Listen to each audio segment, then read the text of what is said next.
Year 2020 is the corona pandemic period, whereas 2021 is going to be a big year for vaccination drive in the whole world.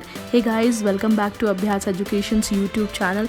इस बार हम लोग vaccination के बारे में बात करने वाले हैं। इंडिया में यही वैक्सीनेशन 16 जनवरी से स्टार्ट हो चुका है और पहले फेज़ में सभी हेल्थ वर्कर्स, डॉक्टर्स, नर्स को वैक्सीनेशन किया गया है। अब सेकेंड फेज़ में, जो कि 1 मार्च से शुरू हुआ है, उस फेज़ में सीनियर सिटीजन्स जिनकी एज 60 ईयर्स अबव है उनको ये वैक्सीन दी जा रही है।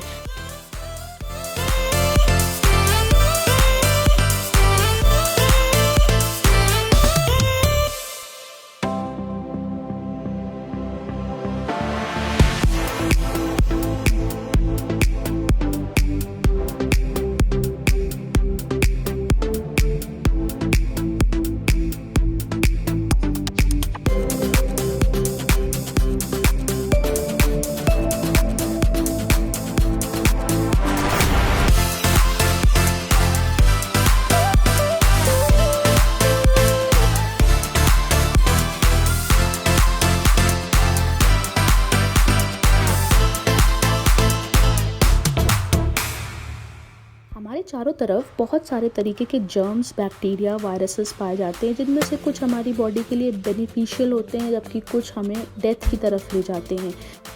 डिफरेंट डिजीज़ेस से बचने के लिए हम ह्यूमंस ने वैक्सीन का कंसेप्ट डेवलप किया है। वैक्सीन एक टाइप की मेडिसिन है जो हमारे इम्यून सिस्टम को सोई हुई स्टेट से जगा कर रखती है, जिससे कि अगर किसी डिजीज़ कॉजिंग ऑर्गेनिज्म का अटैक हमारी बॉडी पर हो तो हमारी बॉडी पहले से ही उस डिजीज़ के वायरस से लड़ने को तैयार रहती है। वैक्सीन्स की खोज एक ब्रिटिश साइंटिस्ट ने ईयर 1797 में स्मॉल पॉक्स की बीमारी पर रिसर्च करके की थी। उस समय पर ये बीमारी छोटे बच्चों को ज़्यादा होती थी। एडवर्ड जेनर की खोज ने हज़ारों बच्चों की लाइफ सेव की थी, जिससे उन्हें बाद में फादर ऑफ इम्यूनोलॉजी की उपाधि दी गई। एडवर्ड जेनर ने स्मॉल पॉक्स की वैक्सीन काऊ से बनाई थी। उन्होंने देखा कि मिल्क मेड जो रोज गाय का दूध निकालती हैं और उनके अंदर काऊ पॉक्स के हल्के लक्षण मिलते हैं। मिल्क मेड की बॉडीज पर पाए जाने वाले फोड़े से उन्होंने पस निकालकर एक छोटे बच्चे की स्किन पर कट करके डाल दिया। बाद में किसी और व्यक्ति जिसे स्मॉल पॉक्स था उसकी बॉडी से स्मॉल पॉक्स का सैंपल लेकर सेम बच्चे में डाल दिया। एडवर्ड जेनर की ये रिसर्च सक्सेसफुल रही और उस बच्चे की बॉडी ने स्मॉल पॉक्स के वायरस के अगेंस्ट अपना इम्यून सिस्टम जनरेट कर लिया, जिससे उसके ऊपर स्मॉल पॉक्स के वायरस का कोई असर नहीं हुआ।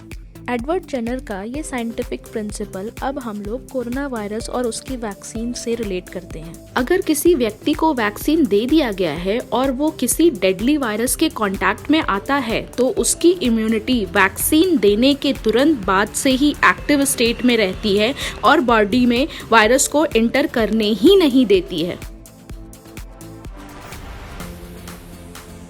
लेकिन अब अगर कोई स्वस्थ व्यक्ति है जिसे वैक्सीन नहीं दी गई है और वो वायरस के कांटेक्ट में आता है तो उसकी इम्यूनिटी वायरस के बॉडी में आने के बाद एक्टिव होती है।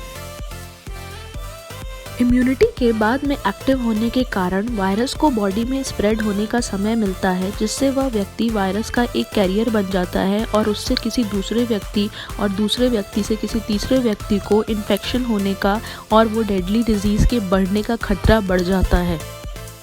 डेडली डिजीज़ेस से ह्यूमैनिटी को बचाने के लिए एडवर्ड जेनर की ये वैक्सीनेशन की खोज किसी वरदान से कम नहीं है। कम शब्दों में अगर कहा जाए तो वैक्सीनेशन का असली काम ह्यूमन बॉडी के अंदर इम्यून सिस्टम को जगाए रखना है।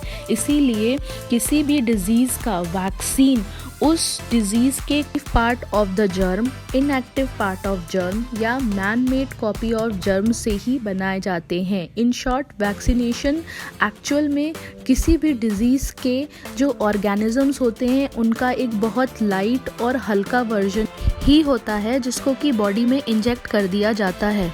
वैक्सीन की हेल्प से हमारी बॉडी का इम्यून सिस्टम उस डिजीज से लड़ने के लिए पहले से एंटीबॉडी बना के रखता है, जिससे अगर नियर फ्यूचर में कोई रियल पैथोजन हमारी बॉडी में एंटर करे तो उसे डिफीट किया जा सके। कोविड-19 पेंडेमिक एक नई डिजीज है जिससे लड़ने के लिए हमारी बॉडी का इम्यून सिस्टम पहले से रेडी नहीं था, जिसके कारण पिछले 1 साल में करोड़ों लोगों की जानें गई हैं। लेकिन राहत की बात यह है कि इसकी वैक्सीन अब बना ली गई है और देश भर में लाखों लोगों को लगा भी दी गई है। साथ ही साथ दूसरे देशों को इंडिया से वैक्सीन भेजी भी गई है। इंडिया में 2 कंपनीज ने कोविड-19 की वैक्सीन पर रिसर्च किया और वैक्सीन को बनाने में सक्सेस हासिल की, जिसमें से सबसे पहले सीरम इंस्टीट्यूट ऑफ इंडिया की कोविशील्ड और दूसरी भारत बायोटेक की कोवैक्सीन है। ICMR के गाइडलाइंस के अकॉर्डिंग इंडिया में सभी को वैक्सीन 2 फेज में 2 डोजेस के रूप में दी जाएगी। इस वैक्सीन के नॉर्मल कॉमन साइड इफेक्ट्स हैं like cough, breathlessness, vomiting, nausea और abdominal pain, dizziness, giddiness, fever, pain at the injection site, cold and body एक।